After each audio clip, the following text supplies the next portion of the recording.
La semaine dernière, des photos de Sunghan embrassant sa prétendue petite amie dans un hôtel pendant sa période de trainee ont été partagées, et suite à la vague de commentaires négatifs à son égard, l'idol a décidé de prendre la parole ce 30 août. C'est sur Instagram que le membre de Rise a publié ses excuses. Dans ces derniers on pouvait lire « Tout d'abord, je m'excuse sincèrement auprès des fans qui soutiennent Rise. À cause de mes problèmes personnels, j'ai causé du tort à l'équipe à un moment très important et critique, avant nos débuts, et j'ai déçu les membres et l'équipe. Je regrette également de ne pas avoir pu m'excuser rapidement parce que j'étais effrayé et anxieux. Je ne peux blâmer personne d'autre et tout cela est arrivé à cause de mon imprudence. J'ai beaucoup réfléchi à mon passé et à mes actions. À partir de maintenant, je donnerai la priorité à l'équipe Rise. Je me comporterai plus prudemment non seulement sur scène en tant que Rise, mais aussi dans toutes les autres situations que je rencontrerai. SM de son côté a également déclaré qu'il engagerait des poursuites judiciaires contre les fuites non autorisées et la diffusion de ses photos. Cependant, les excuses ne semblent pas avoir calmé les internautes. Le même jour, un groupe de fans a lancé une collecte de fonds dans le but d'envoyer des camions de protestation pour virer Sunghan du groupe. L'annonce de la collecte de fonds de protestation a été publiée sur Twitter et le groupe de fans a expliqué, je cite, « C'est pour éviter que d'autres rumeurs n'émergent avant les débuts du groupe. Nous lançons une collecte de fonds pour le retrait du membre. » Les avis sont assez partagés, mais de nombreux netizens estiment que l'envoi de camions de protestation dépasse les bornes, surtout que Rise n'a pas encore fait ses débuts. Le lendemain, le groupe a participé au pré-enregistrement de M Countdown pour le single Memories. Ce jour-là, le groupe a été au complet avec Sunghan qui avait pris un court hiatus juste avant. Et selon les fans qui ont assisté au pré-enregistrement, Sunghan se serait effondré en larmes après l'enregistrement, alors qu'il tentait de s'adresser au public. Dans le tweet expliquant la situation, on pouvait lire « Sunghan a été le dernier à s'exprimer, et certains fans ont crié qu'ils l'aimaient. Je suis désolé de parler de mon comportement dans un moment pareil. » Apparemment, l'idol a commencé à pleurer à ce moment-là. Beaucoup disent qu'il a été touché par la controverse et se sent très coupable par rapport au groupe et aux fans. De son côté, il semble que Bang Chan ait également décidé de s'exprimer concernant l'arrêt de ses lives. En fait, depuis 2019, le leader de Stray Kids a décidé de tenir des lives toutes les semaines, avec les fans sous le nom de Chan's Room. Durant les streams, l'idol pouvait discuter de plein de sujets différents avec les Stay, et ceci pendant des heures. Cependant, beaucoup de Stay ont été attristés depuis le 14 mai, date à laquelle l'idol a arrêté ses lives. Et finalement, ce 28 août, les fans ont appris que le membre arrêtait définitivement ses lives. C'est une fan qui a partagé la nouvelle via une vidéo où elle demande à Bang Chan lui-même ce qu'il en est de ses lives.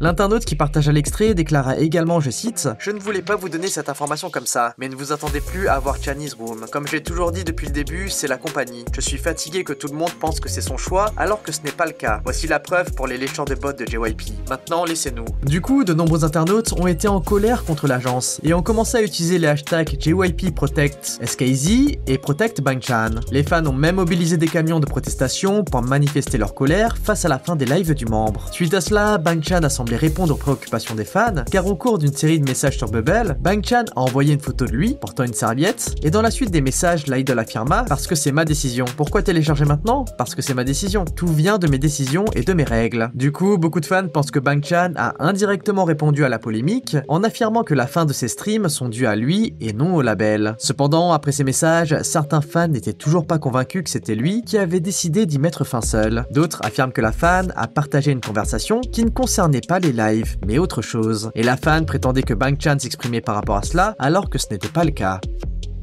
De l'autre côté, c'est une nouvelle assez surprenante qu'on a eue concernant Jongwon. Pour ceux n'étant pas au courant, Jongwon est le candidat qui a remporté la première place de l'émission Fantasy Boys de la chaîne MBC diffusée jusqu'en juin. Du coup, l'idol qui faisait naturellement partie du line-up final a suscité beaucoup d'attentes de la part du public. Cependant, il a officiellement été annoncé que le membre avait été retiré du groupe. Le camp de Jongwon a affirmé qu'il y avait des clauses défavorables, y compris des charges financières injustes, dans l'accord de filiale présenté par le label.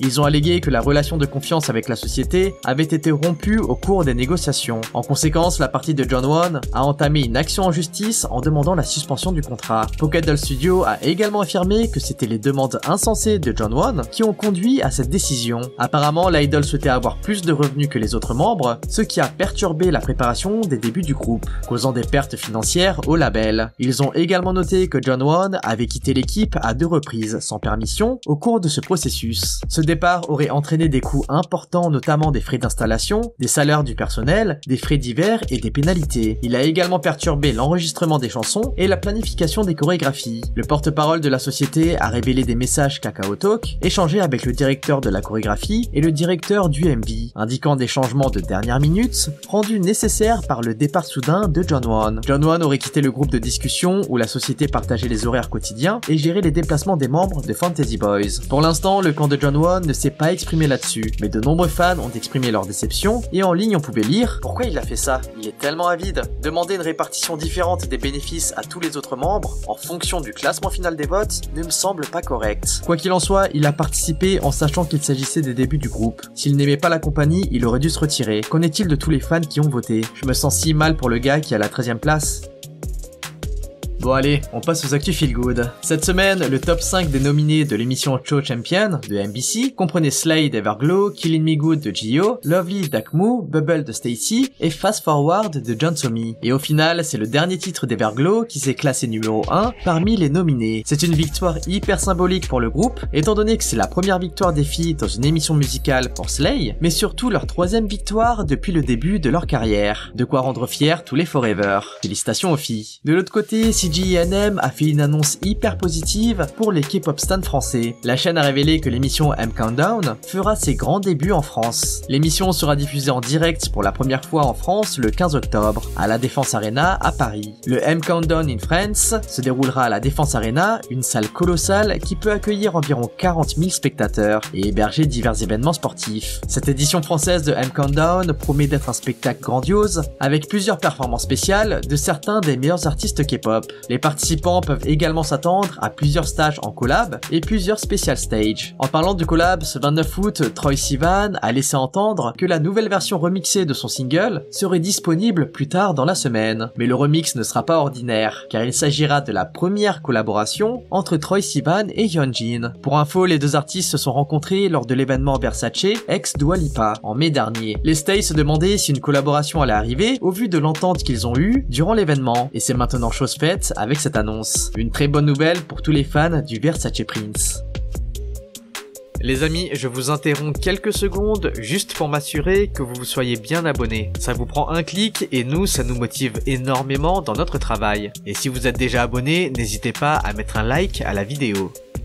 De l'autre côté, les fans de SF9 ont été une fois de plus déçus d'apprendre que Rowoon ne participerait pas à la prochaine fancon du groupe Unlock Fandora à Séoul. Le concert est prévu pour le 9 octobre à 18 h et sera l'occasion pour les fans d'accueillir les membres Yongbin et In-sung après qu'ils aient terminé leur service militaire. Alors que Jaeyoon est encore en train de faire son service militaire obligatoire, cette réunion était selon les fans une excellente occasion pour 8 des 9 membres de saluer leurs fans avant que d'autres membres ne commencent à se préparer à leur service militaire. Cependant, en raison de son emploi du temps chargé, Rowoon ne sera pas présent. Pour les fans de SF9, l'absence de Rowoon n'est pas nouvelle. L'idol a d'abord dû s'abstenir de participer aux promotions pendant un certain temps, après avoir souffert d'une hernie discale en 2020, mais aujourd'hui certains fans estiment que l'absence de Rowoon a duré trop longtemps. Ils affirment que Rowoon, je cite, ne communique pas avec les fans sur le fan café, ne s'adresse pas aux fans en tant que fantasy, ne célèbre pas l'anniversaire du groupe et n'a participé à aucune activité du groupe en 2023, à l'exception d'une semaine de spectacle. Du coup, de nombreux fans se demandent si le maintien de Rowoon dans le groupe est vraiment nécessaire. En ligne, on pouvait lire « À ce stade, il est comme un membre invité. Tout le monde est habitué à SF9 sans lui.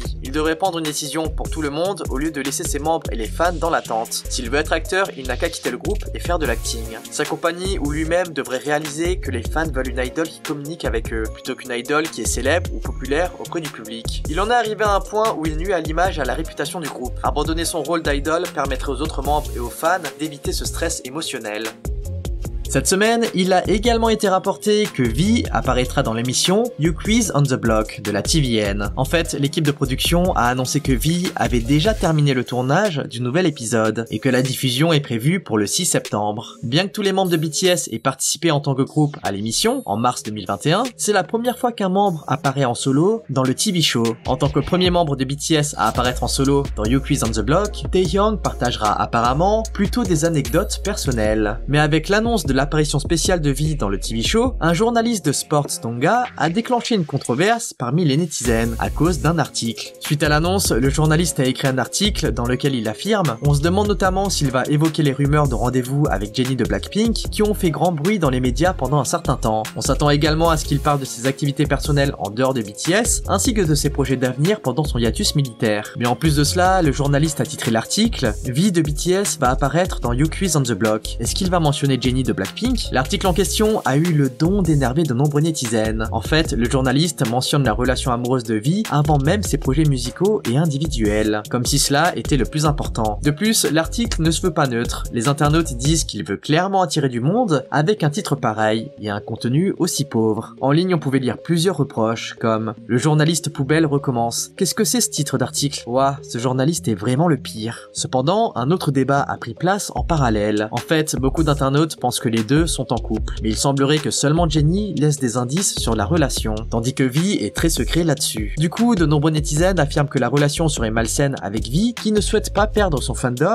et continue à nier les faits, alors que Jennie serait d'accord pour s'exposer. Et ce serait la raison pour laquelle V ne mentionnera pas du tout la relation lors du TV show à venir. Finalement, cette semaine, RM a enfin répondu aux accusations d'islamophobie. Pour rappel, au début du mois, Namjoon s'est retrouvé au cœur d'une controverse après avoir partagé le titre Bad Religion de Frank Ocean sur sa story Instagram. Ce morceau a fait l'objet d'un débat en raison de ses paroles controversées et de son caractère potentiellement islamophobe. Et du coup, après que RM a partagé le morceau sur ses réseaux, certains ont accusé le membre de BTS d'être islamophobe. Ces internautes sont allés laisser une multitude de commentaires malveillants sur son compte Instagram et ont vivement critiqué le membre pour son partage. Et alors qu'il est resté silencieux sur la polémique, Namjoon a décidé de répondre à la controverse ce 30 août lors d'un live Weverse. Okay, you guys, I know what you're talking about. You just keep telling me that I insulted a religion, but I didn't. There was no any intention or like purpose to insult a religion. I respect every beliefs and religions. That's all I could say. So please don't, like, you know, I know what's going on in my Instagram. I'm not, you know, I can see, but there was no such any purpose or like at least 1% of my heart or intention to insult a religion, okay? Guys, it's a song, okay? I'm not apologizing, I'm just saying. I have my own soul. I'm 30 years old. I can express my truth out. Please, the word is the word. It is what it is. Please believe my words from myself. Not just guessing, pretending, and assuming. Okay? Bien sûr, une grande majorité des internautes sont du côté de Namjoon et affirment qu'il fait bien de ne pas s'excuser. Mais d'autres affirment qu'il a raté l'occasion de montrer sa maturité et de rallier une grande partie des fans musulmans en s'excusant honnêtement. Et vous, qu'en pensez-vous? Bon les amis, on se retrouve mercredi pour une prochaine actu K-pop. En attendant, lâchez votre like, abonnez-vous et activez la cloche. Allez, on se dit à toutes et bye bye.